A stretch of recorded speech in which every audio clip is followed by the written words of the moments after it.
Huskers back to work here for the third week of fall camp. Practice number 13. Hi, Sean Callahan with HuskerOnline.com as Nebraska took the field Monday. It was the first day the players were back at home. They weren't on campus in the dorms. Obviously an adjustment, but all in all, I think this team got back to work. The day off, always usually scares you as a coach, right? Because guys tend to kind of relax a little bit.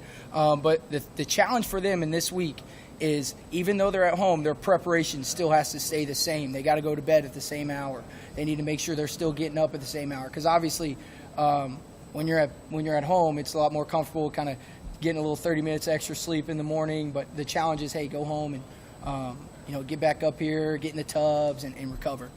Yeah, it was cool being in the dorm. Just being with all the guys. It would be some nights we'll come home, hang out in the lounge area, play cards. We learned some magic tricks, you know what I'm saying? We played pranks on the coaches. It was fun. I think it was a good way to build brotherhood and just keep building each other's trust and fighting with each other. And it was definitely something that we needed. Big storyline still remains the departure of Xavier Betts. We talked with Marcus Satterfield, Garrett McGuire, and even Isaiah Garcia Castaneda as they all weighed in on the loss of Betts. There's not really much. We didn't like it. But we got to respect his decision and hope that he made the best decision for himself. And, we all love Xavier and we're going to continue to love him. So we just got to respect his decision and hope he succeeds. It hurt a little bit. Xavier was our guy. I wish him nothing but the best. It's no lost feelings from any of us to him. As a person, he's a great dude. So, it kind of took us by surprise. But, it's kind of Coach G and Coach Sack, Coach Rule, they talk about, 8:31 comes, we have a game. It doesn't matter, who's out, we have to play. So it's kind of now just got to step it up. A little bit more urgency has been, kicked into the receiver room and the offense has in general. So, we're just trying to keep going and pick up where, the piece that we lost. So I love Xavier. Once you're a part of our family, you're a part of my family for life. He's got my number. If he ever needs anything, he can reach out to me. With all due respect, though, I kind of want to talk about the guys in that room right now. I think they deserve that with all the work they're putting in right now. And with the loss of Betts, the door is now open for young players like Malachi Coleman, Jaden Doss, and Jalen Lloyd.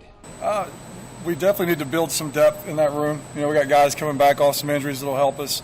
I think it's a great opportunity. It's a great opportunity for us to see what these young kids can do. We got some young wideouts that are very talented and explosive, and they're going to get a chance. If they prove it in practice they can do it, they can do it in games. So they're going to get a chance early to show what they can do. I'm excited because of the amount of reps we're getting. We're splitting two fields. Coach Roll's done an amazing job with the practice schedule. So you're seeing some young guys really, really develop. The early ones are Jalen Lloyd, Malachi Coleman, Jaden Doss, Bryce, and Jeremiah. They're having a really, really good camp. And then we're kind of seeing Alex Bullock burst onto the scene a little bit, Ty Hahn, IGC, Billy Kemp, Josh Fleeks. The guys in that room are RDV guys and guys we want to go win with. A couple of walk-ons have also taken advantage of the opportunity. Both Alex Bullock and Ty Hahn have had strong fall camps. Coming out of nowhere, probably not the right thing to say. He showed up every day, and he's busted his tail. He's just consistent, obviously very disciplined. And he plays with the style of football that we want to play. He caught a backside dig in the scrimmage. Goes up over the middle, plays with length, and that's what we want to play with. And Bullock was extremely complimentary of the job Garrett McGuire has done, just believing in him, getting ready to play. Just trusting Coach McGuire. Coming into the spring, he was teaching us all his techniques and just mastering the playbook. And it was kind of hard to get onto it really early, but over summer we worked on it. And just being able to trust him throughout the whole summer, work on it, get into his office, get to know the offense better. It just allows you to do your job faster and more free, less thinking. So just knowing the playbook, mastering the technique that he's taught us, it's allowed me to play faster and not have to worry about things so much. Well, Coach McGuire, I've never actually told him this, but he's been a big part of my life, not just in college, but he's one of the people that's believed in me the most throughout my life. So it's given me a lot of confidence to go out there and do what I do, or just try to do what I do. And he allows me to be myself and the rest of the receivers to be themselves and just go out there and make plays. So it's good.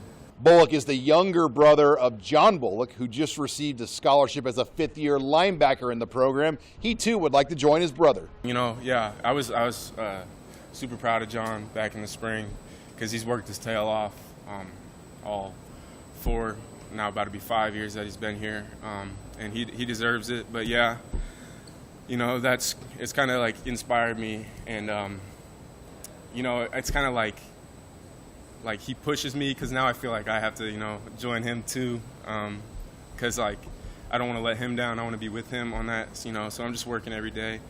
I'm not, you know, not worried about that right now. That's if that time comes, it'll come. But I'm just putting my head down, just doing what I have to do to try to get there. So we also heard some positive praise on tight end Thomas Fedoni. Yeah, Thomas, he's been phenomenal. You know, just going out there working every day. He asks a lot of questions, so he always trying to get better and make sure he knows what he's doing. And he's going to have an explosive year. Thomas he's one of the main targets in the offense, both the tight ends, all the tight ends actually, and just going to spread it around. Is he going to be like somebody that moves from inline tight end to off-line to slot to X receiver? Yeah, most definitely. He can do anything. You know, he can be outside, he can be in the slot, he can be on the line. Thomas is just one of those players that can do it all and be there when you need him. And keep your eyes on freshman defensive back Ethan Nation. He's a quick riser right now in fall camp. The defense, like as a whole, they brought the juice Saturday. It was, I mean, from a competitor standpoint, you hate it, but like as a team, you love to see it because you know the defense. They came out there, they was on fire. They was getting after the ball. You know, they were all over the place.